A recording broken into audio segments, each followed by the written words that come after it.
அனைவருக்கும் வணக்கம். Option tricky trade channel மூலியம் உங்களை சந்திப்பதில் மிக்க மகிழ்ச்சி அடைகிறேன். நான் உங்கள் சந்தோஷ். நான் செபியில் பதிவு பெற்ற பங்காலோசர் கிடையாது. இது பயிற்சிக்கான காணொளி. எந்த பரிந்துரையும் நாம் வழங்குவது இல்லை. பரிந்துரை என்றால் இந்த இடத்தில் நீங்கள் வாங்கலாம், இந்த இடத்தில் நீங்கள் விற்கலாம் அப்படிங்கிற எந்த பரிந்துரையும் இருக்காது. நீங்கள் ஆப்ஷன் ட்ரிக்கி ட்ரேட் சேனலுக்கு சப்போர்ட் பண்ணணும் நீங்கள் நினச்சிங்கன்னா எங்களிடம் நீங்கள் வந்துட்டு டிமேட் அண்ட் ட்ரேடிங் ஆரம்பித்து நீங்கள் வந்து வியாபாரம் செய்யலாம். அப்படி நீங்கள் வியாபாரம் செய்யும்போது உங்களுடைய வணிகத்தில் புரோக்கரேஜ் அப்படின்னு ஒரு தொகையை வந்து நிறுவனத்துக்கு கொடுப்பீங்க. அந்த நிறுவனம் எங்களுக்கு ஒரு பங்கீடை கொடுக்க வாய்ப்புள்ளதில் கிடைக்கும். அதனால் வந்துட்டு விருப்பம் உள்ளவர்கள் எங்களுக்கு ஒரு மறைமுகமாக சப்போர்ட் பண்ணணும்னு நினைக்கிறவங்க எங்களிடம் இணைந்து வர்த்தகம் செய்யலாம். விருப்பம் இருந்தால், இது கட்டாயமெல்லாம் கிடையாது. முதல் நம்ம வந்து எல்லாரும் ஒரு ட்ரேடிங்க்கு ஒரு ப்ரிஃபரன்ஸ் கொடுக்கறது பார்த்திங்கன்னா வரைபடத்துக்கு ப்ரிஃபரன்ஸ் கொடுப்பாங்க, நியூஸுக்கு கொடுப்பாங்க. அதாவது செய்திகளுக்கும் வரைபடத்துக்கும் முக்கியத்துவம் கொடுப்பாங்க. முதலில் நம்ம வந்துட்டு வரைபடத்துக்கும் சரி, நியூஸுக்கும் சரி, செய்திக்கும் சரி முக்கியத்துவம் கொடுக்கக்கூடாது. ஆனால் இதை பற்றி அறிந்து வைத்திருக்க வேண்டும். அதாவது நம்ம வந்து இதை பற்றி தெரிஞ்சிருக்கணும். தெரியாமல் இருக்கக்கூடாது, தெரிஞ்சிருக்கணும். ஆனால் வந்துட்டு இதற்கு முன்னுரிமை கொடுக்கக்கூடாது. நிறைய பேர் பாருங்கள், ஏதாச்சும் நியூஸ் இருக்கான்ட்டு, இப்போ நீங்கள் ஏதாச்சும் ஒரு நாட்டில் ஏதாச்சும் ஒரு செய்தி இல்லாமல் இருக்குமா, அப்போ அந்த செய்திக்கு முன்னுரிமை கொடுத்து நீங்கள் வியாபாரம் பண்ணலான்னு நினச்சிங்கன்னா நீங்கள் என்ன பண்ணுவீங்கன்னா, நீங்கள் செய்திக்கு முன்னுரிமை கொடுத்து வணிகம் செய்ததில் 80% நீங்கள் வந்து வெற்றியாளராக இருந்திருக்கீங்களா அப்படின்னு நீங்கள் உங்களை கேட்டுக்கோங்க. அது வந்து உங்களுக்கே ஒரு கிடைக்கக்கூடிய பதிலாக இருக்கும். வரைபடம் அப்படிங்கிறது எப்படி அமைகிறது, எப்படியெல்லாம் அமையலாம் அப்படிங்கிற ப்ராபபிலிட்டி உங்களுக்கு தெரிஞ்சால் மட்டும்தான் நீங்கள் வணிகம் மேற்கொள்ள முடியும். அதற்கு தான் நம்ம வந்துட்டு உங்களுக்குன்னு ஒரு ஸ்ட்ராட்டஜி அப்படின்னு சொல்லியிருக்கிறோம். அப்போ அதை பேஸ் பண்ணி ஒரு ஓப்பன் ஸ்ட்ராட்டஜியை பில்ட் பண்ணுங்கன்னு சொல்லியிருக்கிறோம். அப்போ ஓப்பனில் இருந்து தான் நம்மளுக்கு என்ன கிரியேட் ஆக போகுது, ரேஞ்ச் கிரியேட் ஆக போகுது. ரேஞ்சுன்னா என்னென்னா ஹை மைனஸ் லோ, இதோட வித்தியாசம்தான் ரேஞ்ச். அதாவது இன்றைய வணிகத்திற்கு பார்த்திங்கன்னா ஹை மைனஸ் லோ அப்படின்னு எடுத்துக்கிட்டால் 98 புள்ளிகள். அதற்கு முந்தைய வர்த்தகத்தோடது பார்த்துக்கிட்டிங்கன்னா நம்மளுக்கு வந்துட்டு ஒரு 69 புள்ளிகள். அதற்கு முந்தைய வர்த்தகம் எடுத்துட்டிங்க அப்படின்னா ஒரு 190 புள்ளிகள். இப்போ இதுதான் ரேஞ்ச். அப்போ இது ஓப்பனுக்கும் ஹையுக்கும் லோவுக்கும் கண்டிப்பாக செட் ஆக போகுது. ஹை லோ அப்படின்னு ஒரு நாளைக்கு கண்டிப்பாக இருக்க போகிறது. அப்போ இதை வைத்து அப்போ குறைந்தபட்சம் நம்மளுக்கு என்ன நடக்கலாம் அப்படிங்கிறத நீங்கள் பார்க்கணும் அப்படின்னு சொல்லியிருக்கிறோம். அப்போ இதில் பார்த்தீங்கன்னா இது வந்து சென்ற வாரம் அப்படிங்கிற ஒரு இடம். இது சென்ற வாரத்தோட ஆரம்பம், இது சென்ற வாரத்தோட முடிவு. அப்போது இது வந்து last week open, last week close, last week high, last week high, last வீக்கோட லோ அப்படின்னு எடுத்துக்கிட்டால் நம்மளுக்கு 24,874. இப்போ இங்கே யாரெல்லாம் பங்கேற்க போகிறார்கள் அப்படின்னு பார்க்கணும். இப்போ இந்த இடத்துல பார்த்திங்கன்னா மார்க்கெட் வந்து மேலே வந்திருக்கு. மேலே வந்ததுனால கண்டிப்பாக வந்துட்டு கால் செல்லர் தான் பயப்படக்கூடிய வாய்ப்பாக இருக்கும். புட் செல்லர் அவங்களுக்கு வந்துட்டு ப்ராஃபிட்டை நோக்கி அவங்க பயணம் பண்ணிகிட்டு இருப்பாங்க.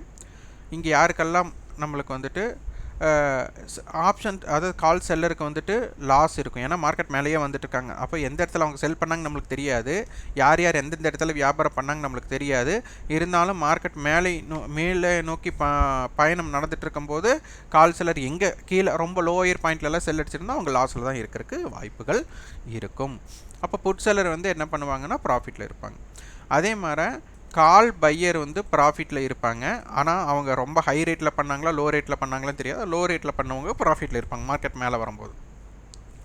இதே வந்துட்டு புட் நம்மளுக்கு வந்துட்டு பையர், புட் ஆப்ஷன்ஸோட பையர் அவங்க என்னவா இருப்பாங்கன்னா லாஸில் இருப்பாங்க. அப்போ இதில் பார்த்திங்கன்னா உங்களுக்கு கால் பையர் ப்ராஃபிட்டில் இருந்தால் நம்மளுக்கு புட் செல்லர் ப்ராஃபிட்டில் இருப்பாங்க. கால் செல்லர் லாஸில் இருந்தாங்கன்னா கண்டிப்பாக புட் பையர் வந்துட்டு லாஸில் இருக்காங்க. இப்போ இது வந்து நீங்கள் நல்லா புரிஞ்சிட்டிங்கன்னா உங்களுக்கு இதை பற்றி நல்லா தெரியும். இதை நீங்கள் புரிந்து கொள்வது தான் ரொம்ப ரொம்ப முக்கியம். அப்போ தான் நீங்கள் சந்தையை பற்றி புரிதல் ஏற்படும். இப்போ இதில் ஒரு விஷயம் என்னென்னா, மார்க்கெட் மேலேயே ஒரு முகமாக போயிட்டு இருந்தாலோ இல்லை ஒரு முகமாக கீழே போயிட்டு இருந்தாலோ நம்மளுக்கு பிரச்சனையே கிடையாது, இது அப்படியே நடக்கும். ஆனால் ஒரு இடத்துல மார்க்கெட் வந்து தேங்குச்சுன்னா இருபுறமும் இந்த பக்கம் சரி இந்த பக்கம் சரி, நல்லா புரிஞ்சுக்கோங்க. இந்த பக்கம் மேலே போடுறதுனால ஓடிஎம், இந்த பக்கம் இருக்கிற ஓடிஎம் இது என்ன ஆக ஆரம்பிச்சிடணும்னா டிகே. அதாவது மேலே ஓடிஎம்னா கால், கீழே டவுன் சைடு ஓடிஎம்னா நம்மளுக்கு வந்து புட்டோட ஓடிஎம். அப்போ இது ரெண்டுமே டிகே ஆக ஆரம்பிச்சிடும். இந்த டிகேல தான் நிறைய பேர் பார்த்திங்கன்னா நஷ்டம் அடைஞ்சிடுவாங்க, ஓவர் ட்ரேட் பண்ணுவாங்க. ஏன்னா மார்க்கெட்டை பொறுத்தவரை மேலே போனால் மேலேயே போயிட்டுருக்கோம், கீழேயே போனால் கீழே போயிட்டுருக்கோம் அப்படின்னு நினச்சிட்டு இருப்பாங்க. ஆனால் ஒரு இடத்துல தேங்கிடுச்சுன்னா இருபுறமும் அவுட்டர் சைடு, முதல்ல வந்து நல்லா புரிஞ்சுக்கணும், அவுட்டர் சைடு வந்துட்டு நம்பிக்கை இழப்பு ஏற்படும். அப்போ இந்த மணியில் மட்டும் இந்த இடத்துல ஆக்ஷன் இருக்கும். அப்போ இதை வந்து நம்மளுக்கு தேவையா அப்படிங்கிறத நம்ம புரிதலுடன் பார்க்க வேண்டும். அப்போ இதை ஃபஸ்ட்டு நீங்கள் எடுத்துட்டிங்கன்னா இங்கே தெரிஞ்சாச்சு, இந்த டேட்டா தெரிஞ்சாச்சு. அப்போ இந்த டேட்டாவில் இந்த வாரத்தோட ஓப்பன் தான் இந்த வாரத்தோட துவக்கத்தோட ரேஞ்சை நம்மளுக்கு வந்துட்டு உறுதி செய்ய போகிறாங்க. அப்போது 25,333 இது ரொம்ப ரொம்ப முக்கியம். அப்போ இதிலிருந்து மேல் அல்லது கீழ் அப்படிங்கிறத செல்ல போகுது. ஆனால் இன்றைக்கி என்ன கொடுத்துட்டாங்க, ஓப்பனான புள்ளியவே ஹையாக கொடுத்துட்டாங்க. அப்போ மேலே லாஜிக்காக மேலே கிரியேட் ஆகிறதுக்கு வாய்ப்பு இருக்கா அப்படின்னா கண்டிப்பாக இல்லை. ஏன்னா ஓப்பன் ஹைனா இப்போ மார்க்கெட் ஓப்பனான புள்ளிகளுக்கு மேலே போகலை அப்படின்னாச்சுன்னா அப்போ மேலே வந்து ரேஞ்ச் கிரியேட் ஆகிறதுக்கு வாய்ப்பு இருக்கான்னா இந்த ஹையை பிரேக் பண்ணால் மட்டும்தான். அப்போ இந்த ஹையை பிரேக் பண்ணாதவரை மார்க்கெட் எங்கே இருக்க வாய்ப்பு அப்படின்னா நம்மளுக்கு வந்துட்டு லாஜிக் அடிப்படையாக ஒரு இதை யோசிச்சு பாருங்கள். ஒருத்தர் மேலே போக முடியலன்னா அப்போ அவங்க என்ன வருவாங்க, கீழே தான் வருவாங்க. அப்போது ஓப்பன் ஹை இருக்கும்போது ஓப்பன் டு லோ லெக்கு வந்துட்டு நம்மளுக்கு பெருசாக பிக்காக இருக்கிறதுக்கு வாய்ப்பு இருக்குது. அதுதான் மார்க்கெட் வந்து இன்றைக்கி ஒரு 98 புள்ளிகள் அங்கேருந்து இறங்கியிருக்கு. இது ரொம்ப ரொம்ப முக்கியம்.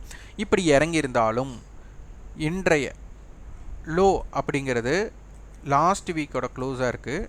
அப்போது லாஸ்ட் வீக்கோட ஹை வந்துட்டு 25,268 இருக்குது. இப்போ லாஜிக்காக யோசிச்சு பாருங்கள், மார்க்கெட் வந்துட்டு 25,268க்கு மேலே 25,333க்கு மேலே இல்லாத பட்சத்தில் கால் செல்லர் வந்துட்டு பேனிக்கே ஆக மாட்டாங்க, பயப்படவே மாட்டாங்க. அப்போது இதற்குட்பட்டு இருக்கிற வரை சந்தை இதற்குட்பட்டு இருக்கிற வரை என்ன ஆகும்னா உங்களுக்கு மேலே ஹை பிரேக் பண்ணலை அப்படின்னா கால் செல்லர் பேனிக் ஆகக்கூடிய வாய்ப்பே இல்லை. கால் செல்லர் பேனிக் ஆகலைன்னா நம்மளுக்கு அப்சைட் மார்க்கெட்டை வந்து நம்மளுக்கு கிடைக்காது. இது ரொம்ப ரொம்ப புரிதலுடன் பார்க்கணும். அப்போ இந்த 25,268க்கும் 24,874க்கும் பார்த்தீங்கன்னா கிட்டத்தட்ட நம்மளுக்கு ஒரு 400 புள்ளிகள். அப்போ 400 புள்ளிகளில் ஒரு 200 புள்ளிகள் ஆவரேஜ்னா இப்போ 25,074 அப்படிங்கிறது ஒரு ஆவரேஜ் பாயிண்ட்டாக வரும். அப்போ இதுவரை சந்தை ஒரு மாற தாக்கத்தை ஏற்படுத்தும். இது வந்து லாஜிக்கலான ஒரு விஷயம், இது நன்றாக புரிஞ்சுக்கணும். அப்போ கால் செல்லர் வந்துட்டு லாஸை புக் பண்ணலைன்னா நம்மளுக்கு என்ன ஆகணும், கால் பையர் அவங்க ப்ராஃபிட்டை புக் பண்ணணும். அடுத்தது இவங்க கால் பையர் ப்ராஃபிட்டை புக் பண்ணுறதுனால மார்க்கெட் கீழே வராது. எப்போவுமே மார்க்கெட் வந்து புட் செல்லர் வந்துட்டு அவங்க ப்ராஃபிட்டை புக் பண்ணணும். அதுதான் நம்மளுக்கு மார்க்கெட்டை நல்லா கீழே கொண்டு வரக்கு வாய்ப்பாக அமையும். அப்போ இன்றைக்கி பார்த்தீங்கன்னா மார்க்கெட் வந்து ஓப்பன் ஹையை கொடுத்துட்டு ஓப்பன் ஹைக்கு கீழே வரும்போது கூட, நேற்றைய ஹைக்கு மேலே இருக்கும்போதும் கூட ஏன் புட் செல்லர் அவங்க ப்ராஃபிட்டை புக் பண்ண விரும்பலை அப்படிங்கிறது ஒரு கேள்விக்குறியாகத்தான் நம்ம பார்க்கணும். இது ரொம்ப ரொம்ப முக்கியம். இதற்கு விடயம் நம்மளுக்கு எப்படியாலும் கிடைக்கலாம். ஆனால் இந்த 2 தொகை நம்மளுக்கு ரொம்ப ரொம்ப முக்கியமான ஒன்றாக பார்க்க வேண்டும். இது ஒன்று. அடுத்தது பேங்க் நிஃப்டிக்கு. பேங்க் நிஃப்டிக்கு பார்த்திங்கன்னா சென்ற வாரத்தோட ஹை 51,466. இப்போ இன்றைக்கி வந்து பார்த்திங்கன்னா அவங்களும் ஓப்பன் ஹையாக கொடுத்துருக்குறாங்க. அப்போ மார்க்கெட் வந்து இந்த ஓப்பன் ஹைக்கு மேலே இருந்தால் ஒரு ஸ்ட்ராட்டஜி, இந்த ஓப்பன் ஹைக்கு கீழே இருந்தால் ஒரு ஸ்ட்ராட்டஜி ஆகும். இந்த 51,579க்கு கீழேயும் 51,466க்கு கீழேயும் மார்க்கெட் இருக்கிற வரை கால் செல்லர் வந்துட்டு பேனிக் ஆவதுக்குண்டான வாய்ப்புகள் மிக குறைவு அப்படிங்கிறத எடுத்துக்கணும். அப்போது இந்த இந்த இந்த தொகை ரொம்ப ரொம்ப முக்கியம். இந்த 4 தொகையும் நம்மளுக்கு ரொம்ப ரொம்ப முக்கியமான ஒன்றாக பார்க்கப்படும். இதை அடிப்படையாக கொண்டு தான் நீங்கள் ஸ்ட்ராட்டஜியை பில்ட் பண்ண வேண்டும். அடுத்தது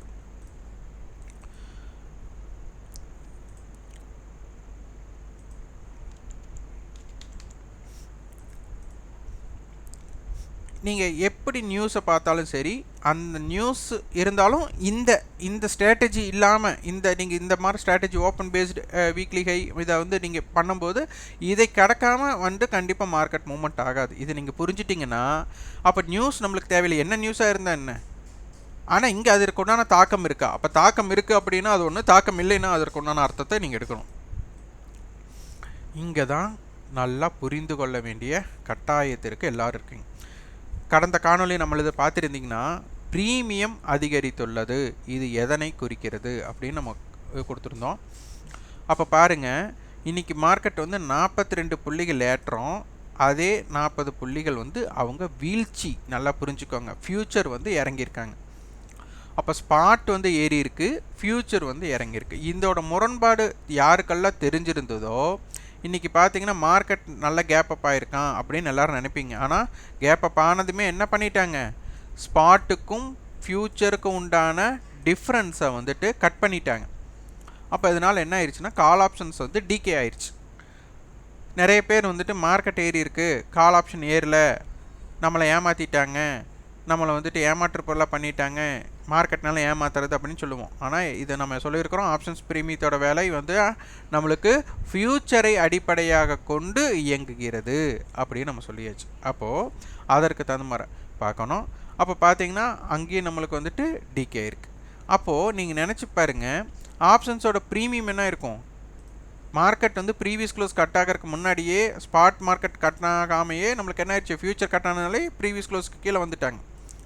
அப்போது மார்க்கெட் வந்து பாசிட்டிவாக இருக்கும்போது புட் ஆப்ஷன்ஸோட ப்ரீவியஸ் க்ளோஸ்க்கு மேலே எப்படி வர முடியும்? அது ஒரு கேள்வியை நீங்கள் கேட்டு பாருங்கள். அப்போ இங்கே என்னாச்சு, நமக்கு ஃப்யூச்சர் தான் நம்மளுக்கு ரொம்ப முக்கியம். ஸ்பாட் வந்து ப்ரீவியஸ் க்ளோஸ்க்கு கீழே இல்லாமல் கூட புட் ஆப்ஷன்ஸ் வந்து ப்ரீவியஸ் க்ளோஸ்க்கு மேலே வந்துட்டாங்க. அப்போ இது ரொம்ப ரொம்ப முக்கியமான ஒன்று. அதே மாதிரி மார்க்கெட் வந்துட்டு கேப் அப் பண்ணுற சூழ்நிலையில் நம்மளுக்கு இந்த மாதிரி அமைப்பு வரக்கூடாது. 25-300 கால் 300 போட்டு வந்து அவங்க கட்டுப்பாட்டிலேயே பண்ணிட்டாங்க. அப்போ 25-300 காலுடைய கை 145 ரூபாய். அப்போ 25-445, புட்டோட கை 156 ரூபாய். அப்போ 25-144. அதே மாதிரி க்ளோசிங் பார்த்தீங்கன்னா 87 ரூபா கொடுத்துருக்காங்க கால், 25-387. புட் ஆப்ஷன் பார்த்தீங்கன்னா நம்மளுக்கு 121 ரூபா கொடுத்துட்டாங்க. அப்போ 25-179. இப்போ இது எங்கே க்ளோஸ் பண்ணியிருக்காங்க அப்படிங்கிறத நம்ம பார்க்கணும். அப்போ வந்துட்டு ஸ்பாட் ஃபியூச்சர்ஸோட வித்தியாசம் எங்கே குறைவாக இருக்குது அப்படிங்கிறத நம்ம பார்க்கணும். அப்போ ஸ்பாட் ஃபியூச்சர்ஸோட குறைவான விலை எங்கே இருக்குது அப்படிங்கிறத நம்ம பார்க்கணும். இப்போ 25-250 போடலாம். இப்போ இங்கே பார்த்தீங்கன்னா நம்மளுக்கு வந்து ஒரு 16 புள்ளிகள். அப்போது 25-266 அப்படிங்கிற இடத்துல நம்மளுக்கு வந்துட்டு ஃபியூச்சருக்கு ஸ்பாட் பார்த்திங்கன்னா 25-278. அப்போ இதற்கு பெயர் என்னென்னா டிஸ்கவுண்ட். நேற்று இருந்த ப்ரீமியம் அப்படியே கரைஞ்சிருக்காங்க. அப்போ 25-250 அடிப்படையில் நம்மளுக்கு க்ளோசிங்னா இவங்க 97 ரூபா. அப்போ 25-347, இவங்க வந்து 113 ரூபா. அப்போ 25-137 ரூபா.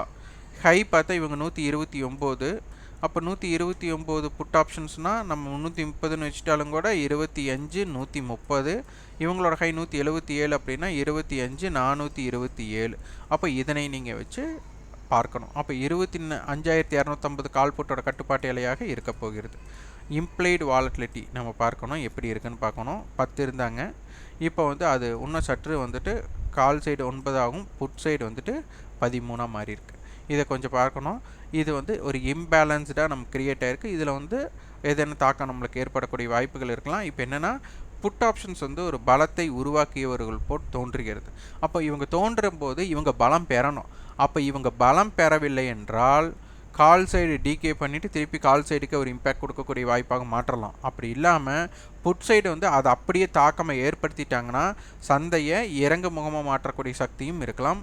அதற்கு வந்துட்டு மார்க்கெட் என்ன பண்ணணும்னா எஸ்டர்டே ஹை, அதாவது இன்றைய ஹை தான் எஸ்டர்டே ஹை. அப்போ அதற்கு கீழே இருந்து மார்க்கெட் வந்துட்டு எஸ்டர்டே லோ, இன்றைய லோக்கு கீழே இருந்து மார்க்கெட் ஓப்பனுக்கு கீழே ப்ரீவியஸ் க்ளோஸுக்கு கீழே இருக்கும்போது ஒரு பேனிக் செல்லிங் கிரியேட் ஆகணும். அந்த பேனிக் செல்லிங் கிரியேட் ஆனால் தான் புட் செல்லர் வந்து என்ன பண்ணுவாங்கன்னா பயம் கொள்வார்கள். அந்த பயம் வந்தால் மட்டும்தான் சந்தை இறங்கக்கூடிய சக்தியாக இருக்கும். நம்ம இதுவரை ஸ்பாட்டுக்கும் ஃபியூச்சருக்கும் உண்டான பிரீமியத்தில் இருக்கிற வரை புட் ஆப்ஷன்ஸோட ஏற்றம் தடைபடுன்னு சொன்னோம். இன்றைக்கி வந்துட்டு ஸ்பாட்டும் ஃபியூச்சர் வந்து டிஸ்கவுண்டாகவே மாறிடுச்சு.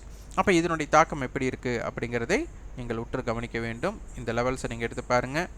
பேங்க் நிஃப்டிக்கு உண்டான லெவல்ஸை வந்து அதே மாதிரி நிஃப்டிக்கும் லெவல்ஸ் எப்படி இருக்கணும்ட்டு முடிந்தளவு இன்றைய தினம் வந்துட்டு 9 மணிக்கு வந்துட்டு லைவ் வருவதற்கு முயற்சி செய்கிறேன். கட்டாயமாக இருக்கும்னு சொல்ல முடியாது, முயற்சி பண்ணுறேன். வாய்ப்பு இருந்தால் நம்ம வந்து லைவில் சந்திப்போம்.